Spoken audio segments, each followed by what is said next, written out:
harmony. Yes. Thank you. Welcome in, Guggen. It's After Drill. That's right. Beef. Drew. Here with you once again. Friday edition of After Drill. That's right. Which means, we're in football season now, so it's pregame Friday. We actually have ball tomorrow with the Jaguars playing the Saturday afternoon game against the Vikings. Yes. It seems like things are quieter on the Jalen Ramsey front. It seems like the initial storm surge is over with the Jalen Ramsey GQ article. Yep. Now it's time to focus on the task at hand, which is Saturday's matchup with the Vikes. Mm-hmm. They're, the joint practices. Seems like yesterday's session was better than the first session, especially for the offense and the quarterbacks. Now word was, at least from some of the media in attendance up there, the QBs got a little extra attention from the Vikings defensive line. They were coming in hot, but obviously you don't get sacked. But right. they got plays whistled dead as sacks. I think I read 12 times yesterday. So that was less than great. But I mean, the real proof will be in the pudding. The first half of tomorrow's game, sure. when the number ones will be out there. Hopefully, the Jags offense can look the part. This is a big test against this Vikings defense. Yeah, I mean, obviously the Vikings D-line is pretty good. So it's probably good for the Jags line to go against a defense and a D-line this good, this early, kind of see where they're at, use it as a measuring stick moving forward. Hopefully, hope some of the guys on that line grow a little bit. Obviously, it doesn't really matter how many leaps and bounds Blake Bortles makes forward this year.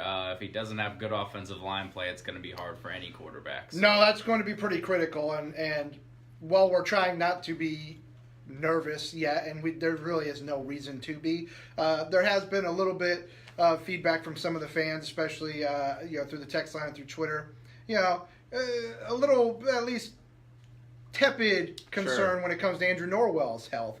As he hasn't really gotten a chance to get out there. It's been kind of a nagging thing for him. Sure. But I feel like the team's just being overly cautious with him. You know what you have with Andrew Norwell. Right. The guy's an all-pro. He's going to slide right in there and start. I don't think they're worried about that. But I understand from a fan perspective when this guy, we're now going to be through 2 preseason games and he hasn't been out there. I mean, yeah, it's obviously frustrating when really, if you think about it, what the Jags did is they really traded Allen Robinson for Andrew Norwell. So you want to see Norwell out there and you want to kind of be reassured that was the right move. And I think, obviously, when you think about what the Jags want to do, just, schematically and play calling wise, it makes sense to add a guy like Norwell over retaining a guy like Allen Robinson. Obviously, at first, it was kind of a hard thing to swallow, I think, for a lot of Jags fans.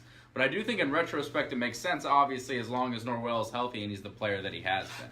Well, sure, that's the big if now, is if he's 100% at the start of the season and he's the all-pro right guard that he was last year, then it's a great pickup, and it's only going to help the run game. It's only going to help Blake. It's only going to help Leonard. It's only going to help. What up, Brent? Brent says, remember all the issues in last year's preseason. Look how that worked out. Excellent Fair point, point. Brent. Yeah, I thought we were going to be a 3-win team after that preseason. They had some real rough stretches. Bad. I mean, Blake lost his job. Yeah, flat out lost his job.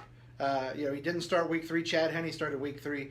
It's a whole different thing, and let's never forget the lesson laid bare for us from the 2009-2008 Detroit Lions, who went 4-0 in the preseason and proceeded to go 0-16 in the regular season. Yeah. Again, the preseason. The Browns do that too. The Browns came pretty close to doing that too, didn't they? Didn't the Browns go undefeated in the preseason? I just heard one of the best Twitter accounts out there is the Freezing Cold Takes guy. Yeah. And there was a headline from the Detroit Free Press Sports that when they went 4-0, it said like perfection. And it was like one of their players like, yeah, we did it. When they were 4-0 in the preseason, they proceeded to lose that worked out every single game in the regular season. It was unbelievable. And now we've had 2 winless teams in the NFL in the last decade. Obviously the Browns on Hard Knocks hoping to turn around that fortune. Can't be any worse. Yeah. They're 0-16, 1-15 the year before. Miraculously, somehow Hugh Jackson still has a job. Good morning, Casey. Hopefully, for the Brown fans' sakes, it's a miserable time in Cleveland where LeBron just left, and now, someone's printing something. Hello, printer. And now they're just hoping to get some wins in Cleveland. But we don't care about the Browns. We care about the Jags. And, Sorry. Tomorrow in Minneapolis, it's a big test. But again, like all preseason games, the number one thing, just don't get hurt. Right. Get out of it unscathed. That's the most important thing. That's why I think it's just no big. The whole Jalen Ramsey thing, we already talked about it. Not that big. It's like, oh, if he doesn't get hurt this week in the preseason, what a disaster. I mean, case in point, the Redskins right now. Drew, week 1 of the preseason, Darius Geis didn't look like a pretty substantial injury, but turns out he tore his ACL on it. Right. Now, last night, in preseason game number 2, they're awaiting results, but Samaje Perine, on a long run, had to leave the game with an ankle injury. Right. And so suddenly their running back situation is not looking great in D.C., and this is from meaningless preseason games. So, again, that's why... I still think 4 preseason games is too many and unnecessary. It's I think you could really play 1. You could play 1, maybe 2, and if every team was playing these joint practices, that's more beneficial than a preseason game in a lot of ways. But yeah, it's just don't get hurt, get out of it. Who cares if you win the game? It's the preseason. Just don't get hurt. Don't have anybody of substance get hurt. You don't want anybody to get hurt, but you really don't want anybody of consequence to get hurt. Figure the starters will play at least first quarter, maybe into the second quarter, depending on the flow of drives. I don't think Tom Brady played 6 drives last night. Yeah, it kind of seems like they were trying to prove some kind of a point. I don't know what kind of point you need to prove with Tom Brady. Preseason, guys. It's weird. It's almost like they were punishing him, like Antonio Callaway up in Cleveland when Hugh Jackson made him play the entire game after his arrest or his traffic stop over the weekend. Concerns number 1, health.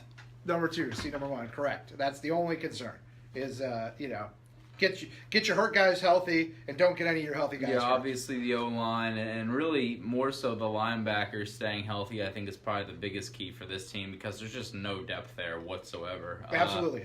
If they're able to stay healthy, I think they'll be okay. I mean, obviously I think Telvin and Miles will pick up a lot of the slack there. Leon Jacobs seems to be hopefully at least good enough, at least knows what he's doing out there. Right. I mean, we'll see when the live bullets are firing in the regular season, but right now he's done everything he can do. The big knock on him is just that maybe he's a little stiff in pass coverage and whatnot. Sure. But again, lose him, lose Miles, lose Telvin, now all of a sudden you got a big problem. Well, here's the thing. I mean, they say Leon Jacobs is stiff in pass coverage, and maybe he is, but I mean, the guy that just retired was awfully damn stiff in pass coverage. Fair. Too. So they did just fine last year with a guy who wasn't a whole lot of help in pass coverage. Yep. So if Leon Jacobs is a little stiff, you can afford to have one linebacker who's a little stiff when the other 2 are Miles Jack and Telvin Smith because they're awfully not stiff in pass coverage.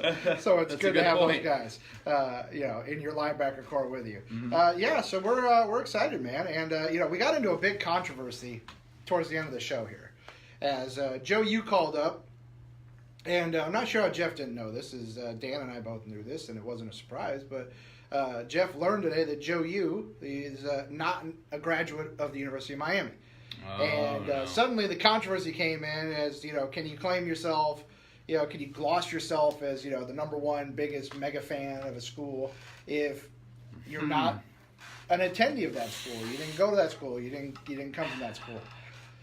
I don't know. I can tell you that I transferred and went to Florida State simply for that reason. Yeah? It was I would rather just stayed and gone to UNF or, whatever. But so you could say? But I was like, I want to graduate from FSU because I love FSU. So you can say? That was I'm it. an old. Yeah, basically. And I'm telling you, you don't understand the importance of it until you go there. Because you always say, my whole life I grew up a Florida State fan. Like I said, went to JU my freshman year, FSCJ, did all that. That I'm trying to decide if I'm going to UNF or Florida State. And all my life you'd heard, not all my life, the last couple of years basically, of people who are going to Florida or Florida. So, well, you don't even go to Florida State, blah. And it infuriates you as somebody, you're like, I've cared about this team my whole life, blah, blah, blah. Then you go there and you're like, all of a sudden, you're like, okay, the argument, it kind of makes sense. Yeah. I think it kind of makes, obviously there's factors as to why certain people can't go somewhere. So, obviously, it's different for everybody. But I do think there's something to be said for actually going to the school. So, a lot of people got outed today. Yeah. Ox Gator got outed. Ox Gator didn't go to UNF. Ox Gator got outed. Mr. Tennessee got outed. They didn't go to Tennessee. Mr. Tennessee got outed. Oh, my God. He's watching right now. CCG got outed. Oh, my God. Although CCG's been up front about it, so he's cool world? in our book. Yeah, so it was like Fraud City. What is going on? Yeah, it was. I got outed. I didn't go to Northern Illinois. I spent my whole life there. My mom worked there. I went to football games my whole life there, but I didn't go there. truth be known, my GPA coming out of high school was not exactly stellar. I wasn't getting into Northern Illinois. That's a fair point. Like, if you grew up a Harvard fan, you can't quite make it in there. You know what? Like I said, there's factors to each situation. Sure. I wasn't going there. It wasn't happening. We were going JUCO for a while on that one. For instance, I wouldn't have made it into FSU out of high school with my GPA. Casey says her daughter is looking into the master's program at UF. Should be the only Gator fan I know that actually went there. I do know Gators who went to the University of Florida. I know a lot more Gator fans who didn't. I know a lot of Gator fans who went to the University of Florida, and this is no way in a dig at my father. It is who went to the University of Florida back in the day, who would have no chance of being able to attend there present day. Yeah. Well, your dad and Jeff pointed that out. They're like, if we were 18 years old now, screwed. We wouldn't be orange and blue. We'd probably all be UCF Knights. Yeah. Because we're a job. Natty title. Yeah, national title. We got the natty. Yeah. It wouldn't be the same situation. But if you're a fan of a team, you love the team, great. Whether you went there or not, I didn't go to Northern Illinois. I love them to death. Drew went to FSU. He loves them to death. I don't think we love our teams any less, just whether or not we went there. But I can see how if you are somebody who went to the school, you spent years on campus. It's one of those things it creates a different kind of bond. I've never ripped people for not going there. It's not one of those things because I did, like I said, I didn't go to FSU my first 2 years, and I was like, there's no way anyone can tell me I'm not a Florida State, and it it infuriated me. Yeah. So I've never sat there and ripped people for it. But I said, once you go there, it's like it feels you get it a little bit. I get it, but I'm with you. I'm cool with it. Yeah, I'm cool with it. I got plenty. Team, man. If you've never wavered and you've grown up that way and you're a real fan who's stuck through the good and the bad, team, you've been through or good, for instance you're a Northern Illinois fan and never had really any good. Easy now. 2012 Orange Bowl runner-up, man. Settle down. Then more it was a big year. Heisman finalist Jordan Lynch. We had a huge year. Never go to games or do anything to UF. He said I had to go to my backup school, UCF. Backup school. Or I know big Florida State fans who didn't go to Florida State, but they're Florida State boosters. Like they give money to the school. Like he just said, I know at UF alums who don't do anything for the school. I know people who didn't go to FSU who give money to FSU. Jean's very excited. She got her first visual of us. Oh. Well, I shouldn't say she. I can't see the Avi and Jean's androgynous name. I can't. Jean, please shout out whether you're a lady. Jean looks like it's a dude. Okay, sorry, Jean. Sorry, Jean. My bad. My bad, bro. And then and by the way, Gene, if I got that wrong, I'm sorry too. I'm sorry, ma'am. My apologies for saying you look like a dude. Now that we've really taken this down on a comfortable avenue, now we wait patiently for Gene to reply. Gene, give us something, Gene! Give us anything! Gene, we're dying here! Help, Gene! Gene probably switched off. F these guys. Come on, Gene. Come on, we're Gene, not ending the show until you give us something, Gene. It's on your terms. Gene. It's cool. That doesn't help, Gene! We're out of here. Oh, no. Have a good weekend, Googles. Go Jags. Don't get hurt. We love you. Bye.